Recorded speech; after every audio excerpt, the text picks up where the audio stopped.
Welcome to my channel Ranjita Education. पिलामाने आज आमे सप्तम श्रेणी साइंस बहिर आमर दशम अध्याय उद्भिदरे वंश विस्तार प्रश्न उत्तर करिबा। देख पिलामाने प्रथम प्रश्न 1 नंबर तुम मानक सामने रे प्रथम प्रश्न कौन देछि ना उद्भिदर मूल बा कांडरू नुआ उद्भिदटीए जात हेले ताहाकु डैश जनन कहा जाए ना सेटाकू अंगीय जनन कहा जाए। गोटे फूलर पुंकेशर गर्भकेशर थिले ताहाकु डैश फूल कहा जाए ताहाकु उभयलिंगी फूल कहा जाए। पराग पेटीरू फलिका शीर्षकु पराग रेणुर स्थानांतर को कौन कहा जाए परागण कहा जाए। पुंग जुग्मक स्त्री जुग्मकर मिलन द्वारा डैश प्रक्रिया घटी थाए समायन घटी थाए। ए सब तुम विषय रे पढ़ीच तेणुठी आम सीधा सड़क प्रश्न उत्तर करवा। भ्रूणपोष डिंबकर डैश रु वृद्धि पाई थाए भ्रूणपोष डिंबकर मेरुनेष्टि रु वृद्धि पाई थाए। भल भाव देख मु तुम ऑप्शन गुड़ी को 1 2 3 4 5 करके चिन्ह देछि तुम माने लिखि नब। तापर देखिबा आमे 2 नंबर प्रश्नटी कौन देछि हमकु ना उदाहरण सहित विभिन्न प्रकार अंगीय जनन वर्णना कर। देख मुझे तुम मानक पय लिखि देछि अंगीय जनन माने केउ उद्भिदर केउ अंगरू नूतन उद्भिदटीए जात हुए जेमति गोलाप डालिया चंपा एमानकर डालरू नुआ उद्भिदटीए जात हुए। ठीक सेमति हमर अमर पोईर पत्ररू नुआ उद्भिदटीए जात हुए। आलू हेला सारू हेला कंदमूल हेला एमानकर मूलरू नुआ उद्भिदटीए जात हुए। सेमति पियाज रसुण अदा एमानकर कांडरू नुआ उद्भिदटीए जात हुए। तुम एगुड़ी को भल भाव मन रखिबो जे उद्भिदर केउ अंगरू आ गोटे नूतन उद्भिद जात हुए सेटा हला हमर अंगीय जननर उदाहरण। तापर देखिबा आमे 3 नंबर क्वेश्चन कौन देछि ना लिंगीय जनन काहाकू कहा जाए जेउ जनन रे पुंग जुग्मक स्त्री जुग्मकर मिलन रे जुग्मजटीए सृष्टि हुए ताहाकू लिंगीय जनन कहा जाए। ताले लिंगीय जनन हमर केउठारे हुए ना जो सपुष्पक उद्भिद रे हमर लिंगीय जनन होई थाए।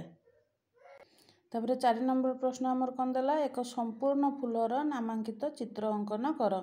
तो माने बही रे पढ़ीच जे फूलर हमर नामांकित चित्र अंकन अछि हम माने एठी देखि परिबा। देख एठी पुंकेशर गर्भकेशर चित्र देछि एई चित्रटी को करिबा ता सहित एठी संपूर्ण फूलर गर्भकेशर तार पुंकेशर डिंबाशय शलाका फलिकाश ए सब मध्य देछि ताको भी मध्य आमे चित्र रे देखैबा। ताले पुंकेशर चक्र गर्भकेशर चक्र एटा हमर संपूर्ण फूलर चित्र याकू आमे नामकरण करिके दर्शाइबा। 5 नंबर प्रश्न अछि हमर स्वपरागण और परपरागण मध्य रे पार्थक्य दर्शाओ। ताले प्रथमे हम देखिबा स्वपरागण काहाकू कहबा ना जदि पराग रेणु सेही फूलर फलिका शीर्ष बा सेही उद्भिदर जे कोनोसी फूलर फलिका शीर्ष रे पड़ी परागण करूची ताहले ताकू आमे स्वपरागण कहबा। उदाहरण हैला हमर चीना बादाम चना मटर फूल। परपरागण काहाकू कहबा ना पराग रेणु जदि सेही जातिर अन्य एक उद्भिदर फूलरे थिबा फलिका शीर्ष रे पड़ी परागण करूची ताहले ताकू परपरागण कहबा। जेमति कि उदाहरण हैला खजूरी फूल। एथुर हमें मोटामोटी कौन बुझिले ना स्वपरागण हैला गोटिए गछरे हमर होई थाए परपरागण पई हमर दुईटी गछ दरकार गोटे पुरुष गछ गोटे स्त्री गछ। 6 नंबर प्रश्न देख पिला माने सपुष्पक समायन किपरि होइता तुम माने विषय रे पढ़ीच हमर सपुष्पक उद्भिद रे समायन किपरि होइता। एठी देख समायन रे हमर सपुष्पक उद्भिद रे समायन रे हमर चित्र बहुत सुंदर भाव रे देछि तेणु ए चित्रटी को करिवो।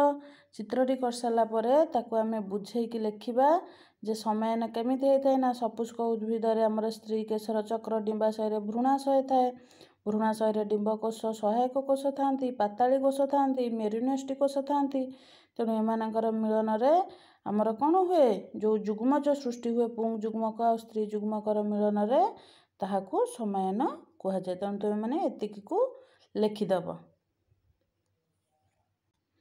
तापर देख पिलामाने 7 नंबर आमर क स्तंभ ख स्तंभ जोड़िया को देइछि। आखि है कहार आलूर आखि थाए आलूर जो धला धला अंश देखिबो गजा है पर देखा जाए सेटा को आलूर आखि कुआ जाए से नूतन उद्भिदटे सृष्टि हुए। ठीक सेमती विखंडन कौटी देखा जाए शैवाल देखा जाए। डिंबकरू कौन सृष्टि हुए मंजी सृष्टि हुए। ईस्ट रे कौन देखा जाए कलिकन आ पुंग जुग्मक है पराग रेणु। तापर जी आम 8 नंबर प्रश्न को 8 नंबर प्रश्न देख पिला माने कौन देछि ठीक भूल चिन्हैब ताले सपुष्पक उद्भिदर जनन अंग फूल अटे एटा ठीक अच्छी। पुंग जुग्मक स्त्री जुग्मकर मिलन को परागण कह जाए भूल एटा हला समायन कह जाए। अमर पोईर प्रजनन अंग है कांड देछि एटा भूल। अमर पोईर प्रजनन अंग मु तुमको टिके आगु पढ़े के आछि पत्र। चल रेणु द्वारा केतेक अपुष्पक उद्भिदर वंश विस्तार होता है घ नंबर ठीक अच्छी। मूल द्वारा कंदमूलर वंश विस्तार होता है एटा भी ठीक अच्छी। कंदमूल परी आलू सारू एसबू आमर मूलरू आ गोटे नूतन उद्भिद सृष्टि होता है। तापर देखिबा आमे 9 नंबर प्रश्न। 9 नंबर प्रश्न रे आमर किछि उद्भिदर ना देछि आ सेमाने केमिति वंश विस्तार करते तार अंशर ना लिखिया दे। जेमती धान को वंश विस्तार कौथुरु हुए फूलरू गहमर फूल मुगर मंजी हरडर मंजी आलूर आखि। ठीक सेमती पियाजर कांड कंदमूलर मूल कागज फूलर डाल कदलीर मूल गोलापर डाल। तेणु एटी को तुम्हें भल भाव मन रखिदेव जे केउ उद्भिदर केउ अंशरू आमर वंश विस्तार होता है। तापर आमर 10 नंबर प्रश्न रे देछि अंगीय आ लिंगीय जनन उद्भिद को किपरि साहाय्य करथांती। एटा तुम्हें आगु पढ़ी सारछ जे अंगीय आ लिंगीय जनन उद्भिद को वंश विस्तार करिवारे साहाय्य करथांती। आशा करछि आजिर भिडियोटी तुम मानक हेल्पफुल थिबो। ताले निश्चिंत लाइक कमेंट और सब्सक्राइब करिवो।